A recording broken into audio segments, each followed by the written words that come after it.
Hi, I'm Father Jim Forson, and I'd like to offer you a reflection on the gospel of this third Sunday of Easter. I think all of us have had that experience of seeing someone coming toward you and you're thinking to yourself, ooh, what is that guy's name? Ooh, I should know his name, and he knows my name. Ooh, and so awkward.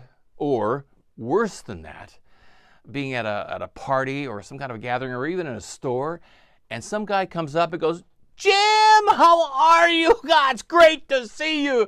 And I'm thinking to myself, who is this guy? I don't know who this person is. And what do you do? Hi, how's the fella? Ugh. Well, in a way, that's what's happening in the gospel. All through Easter, we are hearing stories of people encountering the resurrected Christ, and they don't recognize him. They don't know who he is at all. In today's gospel, the disciples are locked away in an upper room out of fear of being hunted down and thrown in jail. And Jesus appears to them. And what do they think?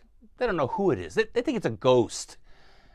Jesus tries to assure them, saying, I'm not a ghost. Give me something to eat. Do ghosts eat? And we'll hear other stories of the disciples on the road to Emmaus. And a stranger, quote unquote, appears, and it's Christ, but they don't recognize him, not until they sit down in the breaking of the bread.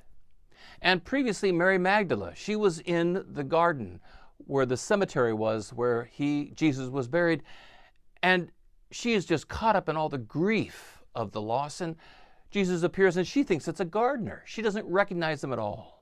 And then later in the gospel, John and the other apostles with Peter are out fishing. And Jesus appears on the shore side and calls out to them, do you have anything to eat? And they don't know who it is. They think it's just some guy. And have you caught anything? And no. And so throw the nets on the other side of the boat. And they do. And they make a great catch. And then Peter gets it. And he jumps in and swims to Christ. Everyone keeps bumping into Christ. He's all around them.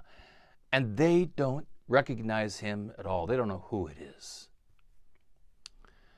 Well, we experienced Easter just a few weeks ago.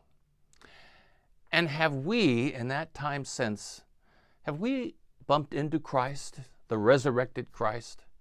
Have we seen resurrected life anywhere around us?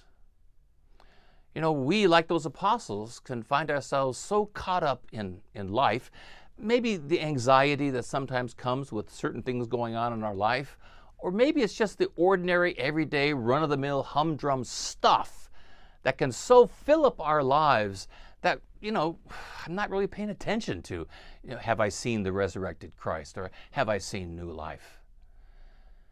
So today, let's ask ourselves, since Easter, and this very day, have I seen the resurrected Christ?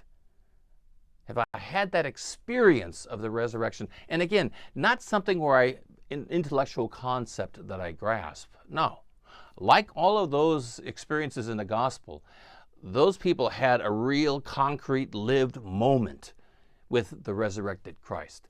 Have us, any of us? Well, I think that if what I want to experience is the resurrected Christ, then I have to ask myself, where in my life over these last few weeks, where have I experienced joy? Where have I experienced life? Well, I think of what happened with me just a few days ago. I was giving out communion, and I dropped the host, and I had to kneel down to pick it up and then to clean where the host had hit the ground. And I got 2 replaced knees right now, and so the going down part's really pretty easy, but the getting back up ain't so smooth, and I'm kind of wobbly trying to get back up.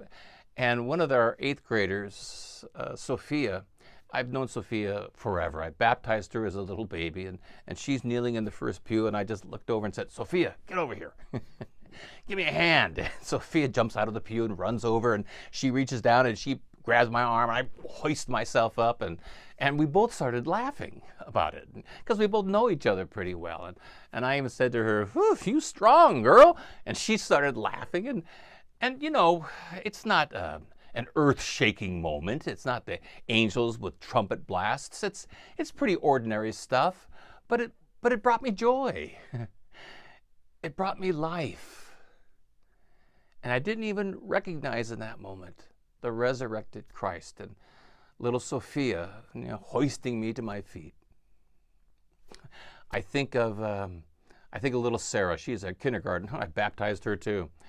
And the other day she was in church with her sisters and her mom, and she always brings her crayons and colors pictures. And after Mass is over with, she gave me one of her, it was a picture of a cat that she colored, and she was so proud that she stayed inside the lines and was showing it to me. And I said, "Oh, Sarah, you stayed in the lines." And her mom and I were laughing about this. And again, it's not the end of the world. It's not the second coming of Christ or anything. It's just a really pretty ordinary moment. But it was an ordinary moment that brought me so much joy and so much life. And I didn't even realize that was the resurrected Christ coloring in that first pew, staying inside the lines. So,